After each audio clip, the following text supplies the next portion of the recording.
अस्सलाम वालेकुम जी, स्पोर्ट्स नामा में खुश आमदीद। हम बात करेंगे बाबर आजम के हवाले से।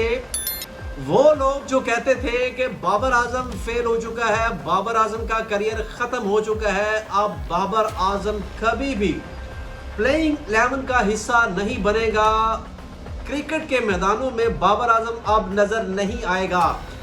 उन शायकीन के लिए मैं ये कहना चाहूँगा कि ऑस्ट्रेलिया के अंदर होने वाली जो बिग बैश लीग है BBL, उसकी जो फ्रेंचाइज है सिडनी सिक्सर, जी हाँ, सिडनी सिक्सर ने बाबर आजम को करोड़ों रुपए में खरीद लिया है।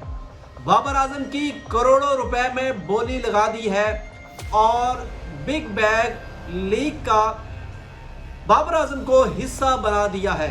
Babar Azam finally Sydney sixer का हिस्सा बन चुके हैं। सिडनी सिक्सर ने बाबर आजम की शर्ट का एक प्रोमो भी जारी कर दिया है और बाबर आजम को कितने करोड़ रुपए में खरीदा है वो मैं आपको आज के इस ब्लॉग में बताऊंगा।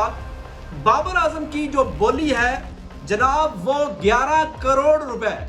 सिडनी सिक्सर ने बाबर आजम को 11 करोड़ रुपए की ऑफर की है कि आप हमारी फ्रेंचाइज का हिस्सा बने।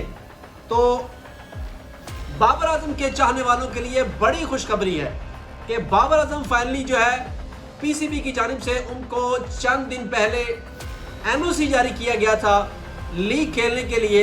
तो Babar Azam big bash league का हिस्सा बन चुके हैं और सिडनी सिक्सर की जानिब से बाबर आजम अब क्रिकेट के मैदान में नजर आएंगे और बाबर आजम दोबारा से कम बैक करेंगे। बाबर आजम के लिए ये इंतहाई शानदार मौका है।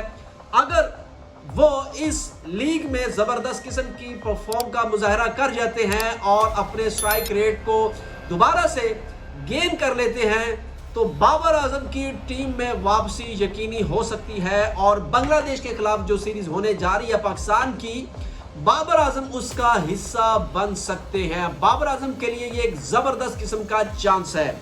तो बाबर आजम को करोड़ों रुपए में खरीद लिया गया है। कम से कम जो फ्रेंचाइज है बिग बैश लीग की BBL की, कम से कम इसकी 4 कैटेगरी में उन्होंने इसको डिवाइड किया हुआ है। एक कैटेगरी गोल्ड की होती है, एक प्रीमियर की होती है, एक प्लाटिनियम होती है और एक सिल्वर कैटेगरी होती है। तो बाबर आजम को फाइनली उन्होंने प्लाटिनियम कैटेगरी में 11 करोड़ रुपए की ऑफर करके सिडनी सिक्सर का हिस्सा बना लिया है। दूसरी अहम तरीन खबर जो मैं आपको देने जा रहा हूं वो खबर ये है कि पाकिस्तान की जो प्लेइंग 11 है बांग्लादेश और वेस्ट इंडीज के खिलाफ, चूंकि अभी हतमी स्क्वाड का ऐलान होना बाकी है, अभी खबरें यही मसूल हो रही हैं PCB के जराए से कि सिलेक्शन कमेटी, पुराने वाली सिलेक्शन कमेटी, चूंकि हमने आपको गुज़श्ता व्लॉग में ये खबर दी थी कि सिकंदर बख्त और सरफराज अहमद सिलेक्शन कमेटी का हिस्सा बन चुके हैं, लेकिन ऑफिशियली तौर पर अनाउंस नहीं हुआ। तो उस खबर की तस्दीक यही हुई है कि सिकंदर बख्त और सरफराज अहमद कमेटी का हिस्सा नहीं है। सिलेक्शन कमेटी जो पुराने वाली है, अजहर अली जिसके अंदर मौजूद हैं, आकिब जावेद जिसके अंदर मौजूद हैं, उन लोगों ने ये फैसला किया है कि टीम के अंदर मज़ीद 2 तब्दीलियाँ की जाएँ। 2 तब्दीलियाँ कौन सी की गई हैं? सबसे पहली तब्दीली सुफियान मुकीम की नज़र आ रही है कि सुफियान मुकीम को मौका दिया जा रहा है कि वो प्लेइंग 11 का हिस्सा बने। दूसरी अहम तरीन तब्दीली जो है वो अब्बास अफरीदी की नज़र आ रही है। अब्बास अफरीदी को भी चांस दिया गया है कि वो दोबारा से परफॉर्म करें, चूँकि इनको पहले वाले मैचों में ड्रॉप कर दिया गया था। जो गुज़श्ता सीरीज हुई थी उसके अंदर इनको मौका नहीं मिल सका प्रॉपर से। तो अब जो है अब्बास अफरीदी को ये मौका प्रोवाइड किया जा रहा है कि वो पाकिस्तान के लिए प्लेइंग 11 के अंदर शामिल होकर वेस्ट इंडीज़ और बांग्लादेश के खिलाफ जो है वो परफॉर्म कर सके।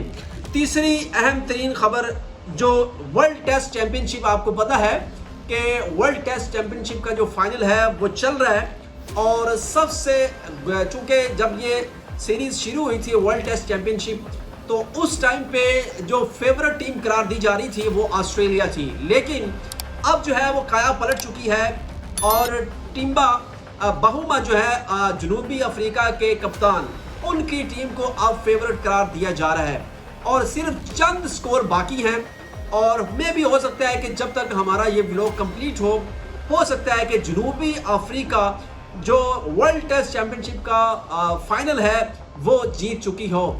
और उम्मीद भी यही की जा रही है, जो ग्राउंड रियलिटी है वो यही बता रही है कि वर्ल्ड टेस्ट चैंपियनशिप का जो फाइनल का मार्का है वो जनूबी अफ्रीका सर कर लेगी। और इसके लिए जनूबी अफ्रीका को बहुत सारे सालों का इंतज़ार करना पड़ा, कम से कम 10 साल से ज़ायद का अरसा जो है वो जनूबी अफ्रीका को दरकार था। ये अभी मैं कम फिगर बता रहा हूँ, इससे ज़्यादा जो है वो ज़राए ने हमें बताया है कि कम से कम 20 से 22 का ये अरसा है कि जब जनूबी अफ्रीका को अब मौका मिल रहा है कि वो वर्ल्ड टेस्ट चैंपियनशिप का फाइनल जीत सकें। और टिम्बा बहुमा की जो परफॉर्मेंस है वो बड़ी ज़बरदस्त किस्म की जा रही है, पूरी टीम बड़ी ज़बरदस्त तरीके से खेल रही है, तो फाइनल जो है वो जनूबी अफ्रीका जीत सकती है। लास्ट में जो मैं आपको खबर देने जा रहा हूँ वो ये है कि जो मोहम्मद यूसुफ है, जो बैटिंग कोच हैं, उन्होंने दोबारा फिर से इस्तीफ़ा दे दिया है। इस्तीफ़ा क्यों दिया गया है? यूसुफ साहब ने कहा है कि मुझे ओडीआई, टेस्ट और T20 तीनों फॉर्मेट का जो है वो बैटिंग कोच बनाया जाए। लेकिन पीसीबी ने उनके इस फैसले को, उनकी इस राय को अहमियत नहीं दी और उन्होंने पीसीबी ने ये रिप्लाई किया है कि मोहम्मद यूसुफ साहब आप जो है सिर्फ T20 और ओडीआई का बैटिंग कोच हो सकते हैं। लेकिन अब जो खबरें सामने आ रही हैं वो यही आ रही हैं कि पीसीबी ने ये फैसला कर लिया है कि अब जो है गैर मुल्की कोच को जो है वो हायर किया जाएगा और तीनों फॉर्मेट का उस गैर मुल्की कोच को बैटिंग कोच बनाया जाएगा। वो बैटिंग कोच कौन है? वो जनाब मार्टिन गोप्टिल सामने नाम आ रहा है मार्टिन गोप्टिल का। तो गोप्टिल जो है वो पाकिस्तान के बैटिंग कोच बनेंगे और माइक हैसन की जो हेड कोच है पाकिस्तान टीम के, उनकी तजवीज़ के मुताबिक पीसीबी ने अमल करते हुए मार्टिन गोप्टिल का कुरा निकाल दिया है और मोहम्मद यूसुफ की जगह मार्टिन गोप्टिल जो है वो अब से बैटिंग कोच के फ़राइज़ सर अंजाम देंगे। अब तक इतना ही, अपने बहुत सारा ख्याल रखिएगा। मजीद भी आपको अपडेट देते रहेंगे। चैनल सब्सक्राइब करें, लाइक करें, बेल के आइकन को दबाएं।